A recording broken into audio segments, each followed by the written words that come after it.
How to connect JustMarkets to MetaTrader 5. Hello guys, this is Atticus and welcome back to another tutorial video.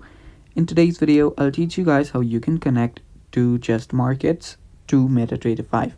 So without any further ado, let's dive right into it. First steps first, open up your MetaTrader 5.